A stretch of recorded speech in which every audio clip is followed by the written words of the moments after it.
بسم اللہ الرحمن الرحیم۔ پیارے بچوں السلام علیکم۔ پیارے بچوں آئیے سنتے ہیں آج کی کہانی پیاسا بچہ، حضرت علی اصغر کی شہادت۔ ایک آدمی تھا جس کے سینے میں دل نہیں تھا۔ سب جانتے تھے کہ وہ بہت ہی بے رحم اور ظالم ہے، لیکن وہ خود نہیں جانتا تھا۔ اس دن یعنی عاشوراء کے دن وہ بے رحم آدمی جس کا نام ہرملہ تھا، اپنے ہاتھوں میں تلوار اور کاندھوں پر تیر اور کمان لیے ایک تیز دوڑنے والے گھوڑے پر بیٹھ کر ادھر ادھر چکر کاٹ رہا تھا۔ وہ آدمی امام حسین علیہ السلام کے ساتھیوں کو قتل کر کے اپنے ظالم حاکم سے انعام لینے آیا تھا۔ جنگ کے میدان میں کافی شور تھا اور دھول کی وجہ سے کچھ نظر نہیں آ رہا تھا، نہ زمین دکھ رہی تھی اور نہ آسمان۔ امام حسین علیہ السلام کے خیموں سے پیاس کی وجہ سے تڑپتے ہوئے بچوں کی لگاتار آوازیں آ رہی تھی۔ بہت بڑی جنگ کا دن تھا۔ کربلا کے میدان میں امام حسین علیہ السلام کے ساتھی گرمی اور پیاس کی وجہ سے بے چین تھے۔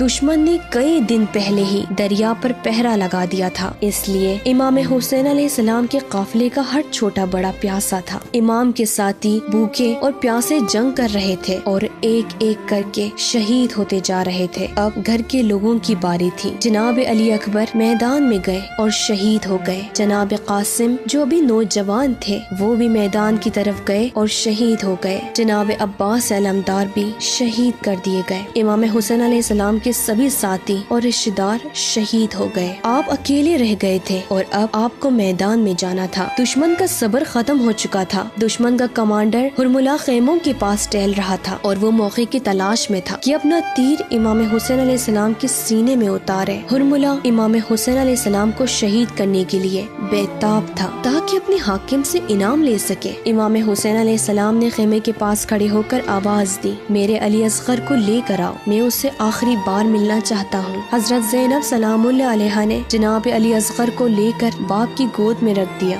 بچہ پیاس کی وجہ سے تڑپ رہا تھا، یہ دیکھ کر مولا کا دل تڑپ اٹھا۔ جناب سکینہ نے علی اصغر کو پیار کیا اور فرمایا، بابا جان یہ پیاس کی وجہ سے تڑپ رہا ہے، اور وہ دوسرے خیمے میں چلی گئی تاکہ علی اصغر کے رونے کی آواز ان کے کانوں تک نہ پہنچے۔ امام حسین علیہ السلام نے حضرت علی اصغر کو چوما اور ان کے سوکھے ہونٹوں پر اپنا ہاتھ پھیرا اور پھر آسمان کی طرف رخ کر کے خدا سے راز و نیاز کرنے لگے۔ امام حسین علیہ السلام اپنے بچے کو پیار کر رہے تھے کہ اچانک ہرملہ کمان پر تیر رکھ کر مسکرایا اور امام حسین علیہ السلام کی طرف نشانہ لے کر اس نے تیر چلا دیا۔ تیر چلا سیدھا حضرت علی اصغر کے گلے پر جا لگا۔ امام حسین علیہ السلام کا ہاتھ خون سے رنگین ہو گیا، آنکھوں سے آنسو بہنے لگے اور دل درد سے پھٹنے لگا۔ امام حسین علیہ السلام نے خون کو آسمان کی طرف پھینک دیا اور فرمایا، خدایا تو ہی ان ظالموں سے بدلہ لے۔ امام حسین علیہ السلام نے حضرت علی اصغر کے نازک جسم کی طرف دیکھا اور فرمایا، میں اس مصیبت کو برداشت کر لوں گا کیونکہ خدا نے بھی یہ ظلم دیکھا ہے اور وہ جانتا ہے کہ ہمارا دشمن کتنا ظالم اور بے رحم ہے۔ امام حسین علیہ السلام خیمے کی طرف پلٹ گئے۔ جناب سکینہ دوڑتی ہوئی آئی اور جب دیکھا کہ بھائی اب چپ ہو گئے ہیں تو بابا سے کہنے لگی،